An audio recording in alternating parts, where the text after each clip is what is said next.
Private master, কিন্তু আমি একটিবারও খোঁজ নিয়ে দেখিনি আমার মেয়ে লেখাপড়া করে মানুষের মতো মানুষ হয়েছে কিনা। আজ একটু গিয়ে দেখে আসি। আসসালামু আলাইকুম ভাইজান। ওয়ালাইকুম আসসালাম। মুন্সি হঠাৎ করে আমার বাড়িতে কি জন্য এসেছ?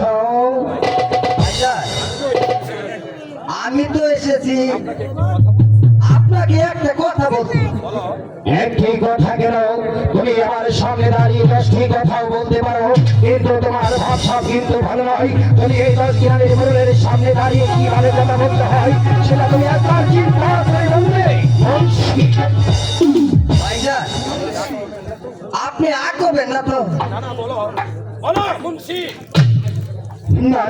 বলো মুন্সি, কি বলতে চাও? এরকম ঝুঁকি মারছো কেন? আমার সামনে দাঁড়িয়ে এরকম করবে না। কি বলতে চাও? আমার সামনে যখন বলবে মুন্সি। ভাইজান, আপনার মেয়ে সুফিয়াকে যে আপনি লেখাপড়া করে হ্যাঁ হ্যাঁ, আমার একমাত্র মেয়ে সুফিয়ার জন্য আমি রেখে দিয়েছি একটি প্রাইভেট মাস্টার। মাস্টার তো আমার মেয়েকে লেখাপড়া শিখি, মানুষের মতো মানুষ শিখিয়ে দিচ্ছি। ভাইজান, আপনার মেয়ে সুফিয়াকে আপনার মেয়ে সুফিয়াকে লেখাপড়া না শিখিয়ে প্রাইভেট মাস্টার প্রেম করছে। ওই প্রাইভেট মাস্টার প্রেম করছে। এই 10 গ্রামের মোড়ে একমাত্র মেয়েকে নিয়ে তুমি এরকম ভাবে কথা বলছো, এতবড় সাহস কি করে হলো এই মনের সামনে দাঁড়িয়ে আর মেয়ের কথা বলতে? মুন্সি, কি জানো মুন্সি? ভাইজান, আপনার যদি বিশ্বাস না আপনার যদি বিশ্বাস না হয় মেয়ে সুফিয়াকে ডেকে বলুন। আপনার মেয়ে সুফিকে ডেকে আপনি জিজ্ঞাসা করে দেখেন। বেশ, ঠিক আছে মুন্সি, যদি তোমার কথাই সত্য হয় তাহলে আমার একমাত্র মেয়ে মা সুফিয়াকে আমি কেটে টুকরো টুকরো করে ওই বাংলার জন্য ভাসিয়ে দেব। আর যদি তোমার কথাই মিথ্যা হয় তাহলে আমি তোমার কঠিন বিচার করবো মুন্সি। ঠিক আছে ভাইজান, আপনি 10 গ্রামের মোড়ল, আপনি ইচ্ছা করলে আমারে 10 হাত মাটির নিচে নিতে পারেন। আর যদি ভাই আমার কথা সত্য হয় তাহলে কি হইব? ওই যে আপনার পুবের মধ্যে জমি আছে না 70 বিঘা, কোন থেকে 10 বিঘা জমি আমার নামে করবা দিবেন। আর যদি মিথ্যা হয় আমারে যা ইচ্ছে তাই করবেন, আমি মাথা পেতে মেনে নেব। শোনো মুন্সি, তোমার কথা শুনে যে আমার গা জ্বলে যাচ্ছি, আমি আর স্থির থাকতে পারছি না। এখন আমি 10 গ্রামের মোড়ল হয়ে সাধারণ তুমি একটা মুন্সি, তোমার সাথে আমার বাজি লড়তে হয়, তাহলে তোমার সাথে আমি বাজি লড়বো, কিন্তু আমি একবারের জন্য পিছিয়ে বলবো না। তাহলে শোনো মুন্সি, হ্যাঁ বলেন ভাই। যদি তোমার কথাই সত্য হয় তাহলে আমার বুকের বন্ধ থেকে আমি তোমাকে 10 বিঘা জমি দিয়ে দেবো। আর যদি তোমার কথাই মিথ্যা হয় তাহলে এর কঠিন বিচার করবো মুন্সি। ঠিক আছে ভাইজান, আপনি আপনার মেয়ে সুফিকে ডেকে নিজের কানে শুনেন। আমি একটু বাইরে যাই। মুন্সি, আমি দেখে শুনছি। আসসালামু আলাইকুম ভাইজান। তোমাকে দেখে যে আমার গা জ্বলে যাচ্ছি। দাঁড়া, এই মুন্সি আমাকে দাঁড়িয়ে কি কথা বলে গেল? আমি যে মুন্সির কথা শুনি আর স্থির থাকতে পারছি না। আমি এখন চলে যাবো আমার বাড়ি, আমার মেয়েকে ডেকে আমি তাকে জিজ্ঞেস করি আমার নিজের কানে শুনতে চাই। সুফিয়া, সুফিয়া, সুফিয়া, সুফিয়া। বাবা, আমাকে ডেকেছে। আমাকে ডেকেছেন বাবা? হ্যাঁ হ্যাঁ, আমি যে তোমাকে ডেকেছি মা, তোমাকে আমি লেখাপড়া শিখিয়ে মানুষের মতো মানুষ করার জন্য আমি একটি প্রাইভেট মাস্টার রেখে দিয়েছিলাম। তুমি লেখাপড়া না করি ওই প্রাইভেট মাস্টারের সাথে কি করেছো আমার সামনে বলতে বলো। বাবা, বাবা, এরকম করছো কেন মা সুফিয়া? আমি যে ওই প্রাইভেট মাস্টারকে মন প্রাণ দিয়ে ভালোবেসে ফেলেছিলাম মা। এই 10 গ্রামের মোড়ের মেয়ে হয়ে ওই সাধারণ একটি চাষাছি প্রাইভেট মাস্টার সজিবকে তুই ভালোবেসেছিস।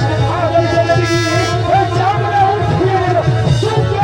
পারবে না, পারবে না, আপা গো, ও আপা পারবে না, বাহারি গো।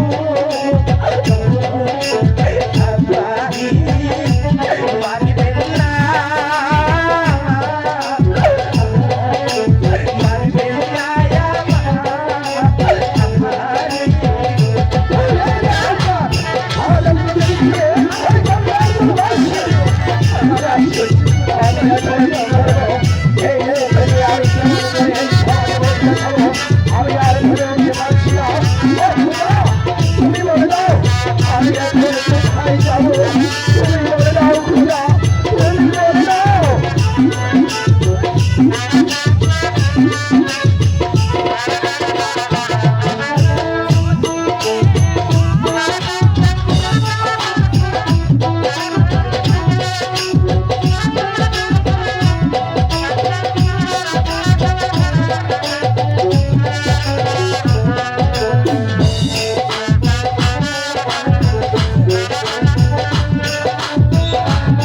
হ্যালো হ্যালো হ্যালো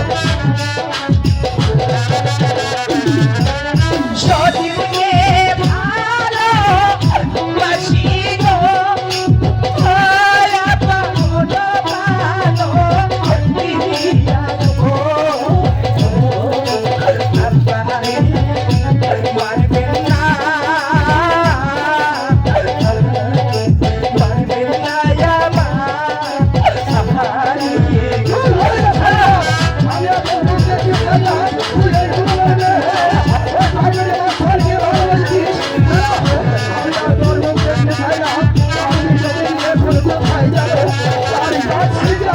মাঝে ধরে মায়ে করি গো ওরা পাগলি তুই তো রহলে গো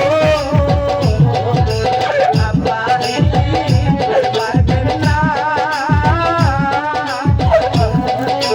মারবে না আমারি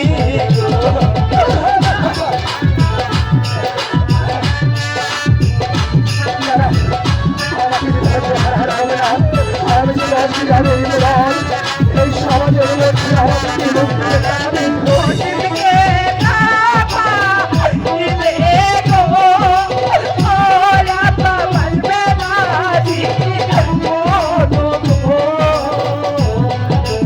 আপারে মারবে না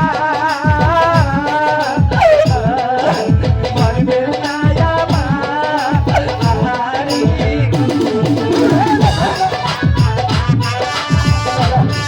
আমি এখন কি করবো কোথায় যাবো আমি আর পারছি না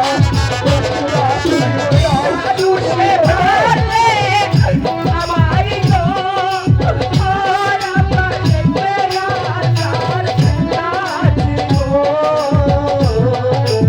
আমারি মারবে না মারবে না